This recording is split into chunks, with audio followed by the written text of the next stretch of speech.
اسی لیے یہاں پہ ہو، یہ ایگری کرتے ہو کہ آپ کے دل کے اندر چاہے جیسے خیالات ہو، آپ چاہے جیسی زندگی گزار رہے ہو، غربت میں، امیری میں، مزوں میں یا سیڈنس میں، جو بھی لیول چل رہا ہے، لیکن آپ کی اصل ضرورت، اصل خوراک، اصلیت اللہ کو جاننا، اللہ کو پاننا اور اللہ کے ساتھ رہنا اور اللہ کے لیے زندگی گزارنا۔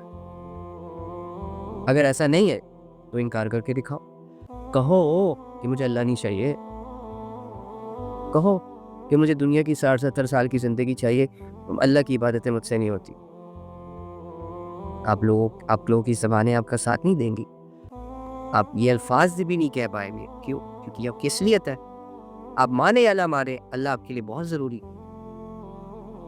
اب آپ جو ٹائم اللہ کو نہیں دے رہے، جو دل اللہ سے نہیں جوڑ پا رہے، جو دل کے اندر کجی، سختی، خشیت، وحشت، اللہ سے دوری، سیڈنس، اندھیرے، تنہائیاں، بنجرپن، یہ جو فیل کر رہے ہیں، اس کا صرف ایک ہی سولوشن، نہیں ایک ہی ریزن پہلے سولوشن بات۔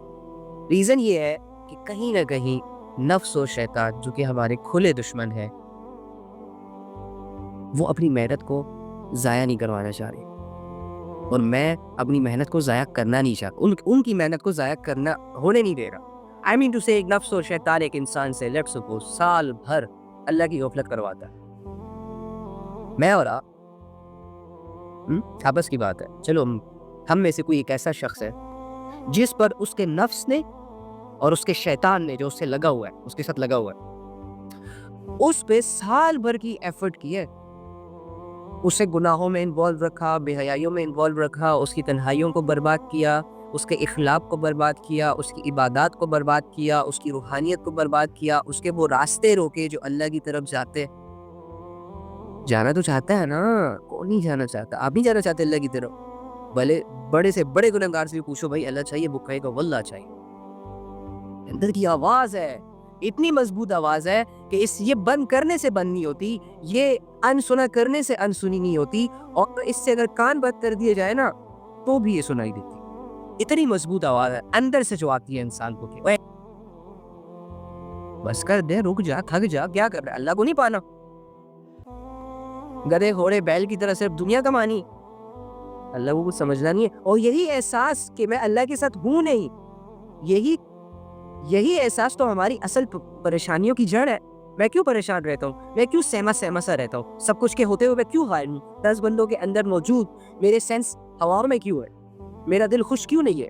یہی تنہائی کاٹ رہی ہے دل کے اندر، یہی بات مجھے ڈس رہی ہے گہرائیوں سے، یہ مجھے چوٹ پہنچا رہی ہے کہ میرے اعمال تو کچھ اور ہے اور میری چاہت تو کچھ اور ہے۔ میں راضی تو خدا کو کرنا چاہتا ہوں، لیکن مجھ سے تو لوگ نہیں راضی ہو رہے۔ ایفرٹ تو ساری لوگوں کے لیے ہو رہی ہے میری، یہی تو وہ اپنی اصلیت سے آنکھیں بند کرنا ہے، جس کی وجہ سے میری وہ آنکھ جس نے مجھے آخرت دکھانی تھی، اور میرا وہ دل جس نے اللہ کی یاد سے اثر پکڑ کے میری پوری باڈی میں میرے اعمال، میرے اخلاق، میرے جذبات کو چینج کرنا تھا، وہ دل بند ہو چکا ہے۔ ہاں، یہ تنہائی میں اپنے اندر فیل کرتا ہوں، آپ کرتے ہو، نہ مانو نا، آپ نے کبھی غور نہیں کیا ہوگا، شاید اس لیے ریئلائز نہیں ہوا ہوگا۔ میں نے جب اپنی زندگی پہ غور کیا، مجھے تو اپنی سارے مسئلوں کی، اپنے ٹینشن پریشانیوں کی ایک ہی ریزن نظر آئی تھی کہ بھئی اللہ نہیں ہے، تو پاگل ہو چکا ہے دنیا کے پیچھے، تجھے چہروں کی غلامیوں نے پکڑ لیا ہے، جکڑ لیا ہے، تیری سوچ اس سے باہر جاتی نہیں ہے، تیرا زون بہت چھوٹا ہے، تم نے بہت چھوٹا سا سرکل اپنی لائف کے گرد رول کیا ہوا ہے، اور بس اسی میں آگے پیچھے ہو رہا ہے، دائیں بائیں ہو رہا ہے۔ اس سرکل کو توڑ بھائی، باہر نکل، کوئی اللہ کی رحمت کے جھونکے کھا، تھوڑا اللہ رب العزت کی معرفت کی نشانیاں دیکھ، تاکہ یہ دل اثر پکڑے، ذہن کی گہرائیاں ختم ہو، اندھیرے ختم ہو، رب نظر پر آ جائے۔ اور جیسے ہی بندے کو رب ملتا اور یہ احساس ختم ہوتا ہے کہ میں تو اللہ سے دور ہوں، جیسے یہ بندے کو یہ احساس گرتا ہے کہ ہاں یار میری محنت سے میرا رب مجھے فیل ہو رہا ہے، میری عبادات سٹارٹ ہو چکی ہیں، الحمدللہ، مغرب گناہوں سے بچ رہا ہوں، واللہ دیکھو میں یہ اس چیز میں انوالو تھا، اس چیز میں انوالو تھا، میں نے ساری چیزیں چھوڑ لی اللہ کے لیے۔ اور جب انسان ان امیجینیشنز کو فیل کرتا ہے تو پھر وہ خوش ہو جاتا ہے۔ اس سے جب یہ احساس گھیرتا ہے کہ تو اپنے رب سے راضی ہو چکا ہے، تیرا رب تجھ سے راضی ہو چکا ہے، تو ان محنتوں میں انوالو ہو چکا ہے جو تیری اصل ضرورت تھی، تو یہ انسان کے مزاج کو بہت پیسفل، بہت ہمبل، بہت ریلائبل کر دیتا ہے۔ اب ایک بندے کو پتہ ہی نہیں کہ اسے کینسر کی بیماری ہے، وہ ڈاکٹر کے پاس جا کے علاج کیا خواب کروائے گا؟ ابھی تجھے کینسر ہوا ہے، تیرا تو ہنسنے سے دل بھر جانا چاہیے تھا. تو لقمہ توڑ کے جب منہ میں ڈالتا نا تو وہ حلق سے نیچے نہ گزرتا، جب تمہیں پتہ چلتا کہ تو کینسر ہے، میں تو مرنے والا ہوں، جاننے والا ہوں. حالانکہ ظاہری طور پر تو میرا ایک اچھا گھر ہے، میری اچھی گاڑی ہے، میری ایک اچھی بیوی ہے، میرے بچے ہیں، میرا یہ ہے، میرا وہ ہے، میرا فلاں ہے، لیکن ہے مجھے کینسر کی بیماری. کبھی بھی جا سکتا ہوں، کبھی بھی لڑک سکتا ہوں. بڑی دردناک موت ہوگی یار. تیرا تو ساری چیزوں سے دل رک جائے گا بھائی جب تجھے پتہ چلے گا. ہاں جب تک پتہ نہیں چلے گا تب تک چل لائف ہوگی تیری. سوٹے لگائے گا گھر والوں کے ساتھ، ہاں بھی چلے گی، کوئی غم بھی پریشان نہیں کرے گا. جب بیماری کا احساس ہی نہیں ہے، جب ڈاکٹر نے ٹیسٹ کر کے تیرے سامنے رپورٹ ہی نہیں رکھی کہ تجھے تو لاسٹ اسٹیج کا کینسر ہے، تو کیوں ٹینشن لے گا بھائی؟ تو پراپر اپنی فزیکل ایکٹیویٹی کو جج کرے گا، دیکھے گا کہ ہاں یار کھا رہا ہوں، پی رہا ہوں، چل رہا ہوں، اٹس اوکے، مجھے تو کوئی مسئلہ نہیں ہے. اب بھی مسئلہ ہے. ایک ایسی بیماری تجھے لگ گئی ہے جو تیرا خون چوس رہی ہے، تیری ہڈیوں کو کمزور کر رہی ہے، تیری رگوں کو بند کر رہی ہے، کبھی بھی اٹیک آ سکتا ہے. یہ گناہوں کی جو بیماری ہوتی ہے نا، یہ اسی طرح اٹیک کرتی ہے ہماری روح پہ.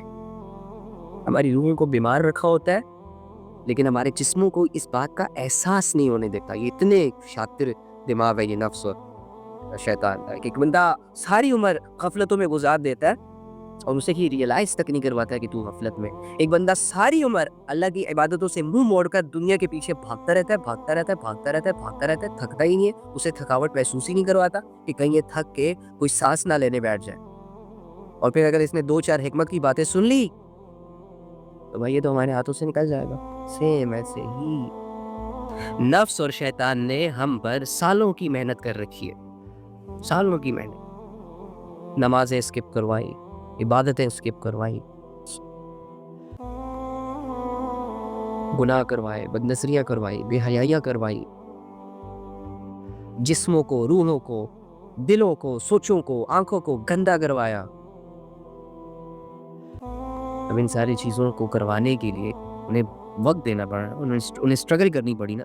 تو جب اللہ کی طرف آنے کا سوچتا تھا، اس نے تیرے لیے دنیا کو ضروری بنا کے تجھے اللہ سے موڑا، تو اس کے لیے انہیں محنت کرنی پڑی نا. تیرا دل کرتا تھا میں نماز پڑھوں، وہ بھی تہجد کی 5 پڑھ، لیکن کبھی تجھے انہوں نے سردی سے ڈرایا، تو کبھی وضو سے ڈرایا، تو کبھی تیرے لیے دنیا کے کام امپورٹنٹ بنائے، تو کبھی تجھے یہ ریئلائز کروایا کہ پہلے یہ کر وہ کر. کتنی محنت کی انہوں نے ایک بندے کو اللہ سے غافل رکھنے کے لیے. اور بندہ پیدا غافل نہیں ہوتا، بندے کو شعور ضرور ملتا ہے اللہ کی طرف سے. وہ نور جو اس پوری دنیا کو روشن کر رہا ہے، وہ ہدایت کا نور بندے تک ضرور پہنچتا. شیطان کی یہ کوشش ہے، نفس اور شیطان اس کوشش میں رہتے کہ کہیں اس بندے کی نظر اس نور پہ نہ پڑ جائے، اور نہ وہ تو اس کی زندگی بدل دے. سو ایسے ہی اب سال بھر کی محنت انہوں نے ہم پر کی ہے، وہ تو نہیں چاہیں گے کہ آپ 5-10 منٹ 20 منٹ آدھا گھنٹہ اپنی زندگی میں سے اس بھاگتی دوڑتی آوارہ دنیا میں سے نکال کے پیسفل ہو کے، ریلیکس ہو کے، سارے کام کو دفع کر کے، سارے لوگوں سے اپنی جان چھوڑا کے اللہ کو اپنا ٹائم دینا شروع ہو جائے. کیونکہ وہ جانتے ہیں کہ اگر اس تھوڑے سے ٹائم پیریڈ میں کوئی ایک اللہ کی بات، کوئی ایک حق کی بات اس بندے کے مائنڈ کو کلک کر گئی، اس کے دل کو کلک کر گئی، تو اس ایک بات نے اس بندے کی پوری لائف کو بدل دے گا. اور ہماری سال بھر کی محنت جو ہم نے ایک انسان پر کر رکھی ہے، اسے غافل رکھ کر، اسے گناہوں کے اندھیرے میں ہوتے لگا کر، اور جو اللہ سے ان کو دور رکھا، اور جو اللہ سے اسے بدگمان کیا، اور جو اللہ کے بارے میں ہم انہیں عجیب طریقے سے ڈیل کر رہے تھے کہ اللہ سخت ہے، اللہ معاف نہیں کرے گا، اللہ ناراض ہے، اللہ دور ہے، اللہ یہ ہے، ان ساری الجھنوں سے نکل آئے گا. تو مجھے بتاؤ، جب ایک انسان کو یہ اپورچونٹی ملے کہ وہ ساری چیزیں چھوڑ چھاڑ کر ایزیلی رب کے پاس آ جائے، تو ڈیفینیٹلی سب بندے جائیں گے. محنت کرنی ہوتی ہے یار.